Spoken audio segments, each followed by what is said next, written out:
We're talking about the idea of a first-generation settlement. This is a settlement where man lives in close contact with nature and purely is dependent on it. And we then see the second-generation city. This is the industrial city, where the relationship with nature is hostile and defensive, or solely abusive. And what we're experiencing now is a third-generation city, a question of what we are looking for answers to at the moment. So many post-industrial cities in the West suffer from an abundance of decommissioned industrial buildings. Cities such as the post-industrial U.S. cities of Detroit and Buffalo have taken on the pathways of mass demolition in an effort to cleanse the city of post-industrial waste. So instead of reducing the industrial structures, a way forward may be the reintroduction of natural elements to generate an organic synthesis within the urban environment. The third generation of a city represents the opportunity to form a harmony between the urban ruin and nature. So this paper presents a history of the urban environment from the 1960s onwards, with an objective of defining ways and exploring models for the reintroduction of nature into post-industrialized urban structures. Through observations and case studies, we're going to provide a basis of understanding to the current application of nature in urban settings, and then we will draw on theoretical constructs, we'll review some urban theories, architectural proposals, and bio-inspired approaches, and within the framework of sustainability and observation, we will come to an understanding of different usages and stages of repurposed post-industrial environments to provide a foundation for future application. So I'll give a brief history of urban repurposing from the 60s. In the 1960s, we see architects and developers recognizing the destructive effects that suburbia and subsequently the suburban enclosed shopping malls were having on downtown areas of cities. And designers at this time, namely Victor Gruen, who was credited with being the father of the enclosed shopping mall, proposed moving the suburban mall concept to the inner city as a solution for urban decay. So one of the first projects to attempt this was Midtown Plaza, a slide I have up there now. And this was a shopping mall created in downtown Rochester that had suffered from the movement of people to suburbia. And the project, developed by Victor Gruen in conjunction with the department store McCurdy's and Foreman's, was an example of development that enforced itself on the environment rather than the environment around it providing inspiration. And the mall, which officially opened in 1962, was created by the demolition of several city blocks. Significant historic buildings in the core of Rochester replaced by this mute modernist concrete and glass structure that dominated the streetscape. Making a shopping mall in the urban environment seemed quite viable during this period, and there was another concept that was explored, which was a concept of outdoor pedestrian malls. Although these two developments had proved popular during the time period, after 10 years they started to decline again, and they failed to attract steady numbers, and suburbia had effectively compartmentalized society. The middle and upper classes were living and working in the suburbs. The poor remained in the city core. Downtown malls were perceived as dangerous, and people stopped going. And also, these types of developments failed to revitalize downtown areas as they did not provide an adequate appeal to push the suburbanite back into the city. So another concept came about this period, which was repurposing historic buildings into shopping malls. And this was proposed throughout the 60s and continued into the 80s. An example of this type of repurposing can be attributed to William Ross' 1960s redevelopment of the historic Ghirardelli chocolate factory in San Francisco as a shopping mall. So another example, a highly successful example of this, is the example of Faneuil Hall. It functioned as a marketplace and meeting hall since 1972, but had fallen into disrepair during the period of suburban growth in the 50s and 60s. So Roos's vision of urban renewal was a triumph in retail development. Faneuil Hall created a meeting point and a social space for the office workers and a tourist destination of international repute. And it really saved the declining downtown area of central Boston. So like the typical enclosed shopping malls in suburbia, both the Ghirardelli Square and Faneuil Hall are centrally controlled spaces. They have retail tenants and interior treatments specially selected by developers. Though the centers exhibit many characteristics of the mall, the essential difference is the lack of department stores and more specialty and tourist-based characters of these environments. So because of these characteristics, it's called a festival marketplace. And based on the success of Faneuil Hall, the festival marketplace was replicated in many urban centers. It achieved a relative longevity that the Gruen urban redevelopment projects failed to achieve. However, currently, many of these festival marketplaces have succumbed to a similar fate as Gruen's Midtown Plaza. The main problem with these festival marketplaces is they do not offer the same genuine community aspect of the historic marketplace or icons that they have replaced. Essentially, the festival marketplace is a consumer space masked by the guise of historical architecture. It doesn't really do much to form a genuine community. One example of the deterioration of a festival marketplace can be seen in New York's South Street Seaport. Its market proved too narrow, its attractions too weak to lure New Yorkers, explains Alexandria Lange from the Design Observer. Locals don't need cafe chairs, but a real lawn. They don't need picturesque fruit stands, but a real farmer's market. It needs to feel as if work is going on, not as if the architecture is merely a false front. So Lange explains that what urbanites seek most is a true sense of community and not a fake. What the neighborhood needs is the amenities it currently lacks. The festival marketplace pretends to be a neighborhood while really trying to create a fancier, more contemporary tourist trap. So, as understood in this paper, natural repurposing can be defined as the adaptive reuse and repurposing of an object or space through the use of nature. It can be understood as a link between nature and design, and also design for sustainability. Nature and design is found in many ways as a source of inspiration for concepts, forms, functions, processes, and systems. From Art Nouveau and organic design to current biomimicry and biophilic design, nature plays an important role for designers. There are several concepts that are very important. For example, biophilia comes from the Greek bios, life, and philos, loving or beloved. In short, biophilia means a love for life or living systems.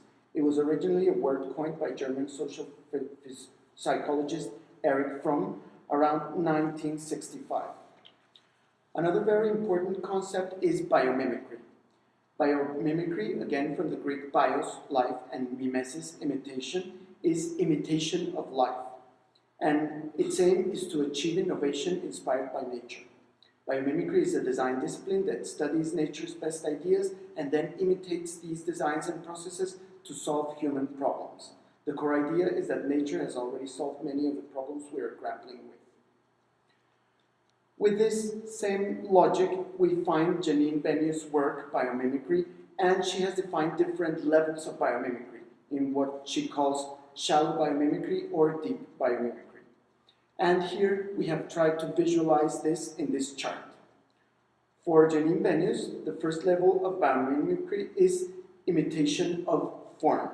As designers, we have translated this visually as we see in the upper band, with examples from Art Nouveau, Art Deco, organic design and organicism, or biomorphism. Then we can see imitation of natural processes, or we are also looking at imitation of function in nature. In this idea of imitation of function from nature, we usually have technological innovations, which can be inventions, the development of new technologies such as aviation, robotics, new materials, etc. Finally, in the lower band, we find imitation of natural processes and ecosystems. And here we find examples like landscape architecture, the development of garden cities, metabolic architecture, where we've established analogies from nature and we apply it to the design of systems, cities, and environment. In summary, we can find different types of approaches of bio-inspired design. On one hand, we have engineering and inventions, and we have bionics, biomechanics, biomimetics, and it's basically imitation of function. Then we have bio-inspired architecture and design, with periods of the history of design as Art Nouveau, the organicism of the 50s, aerodynamism, and the block jets of the 1990s, where we imitate form.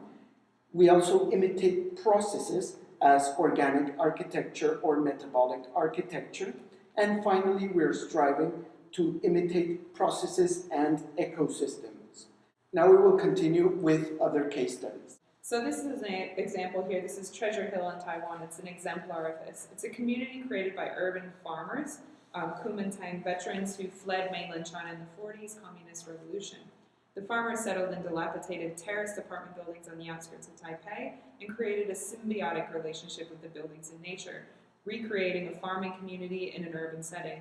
Treasure Hill is a famous spot in Taipei and one of the New York Times must-see destinations since Casagrande. It's a total ruin with jungle, farms, and people sharing the same spot.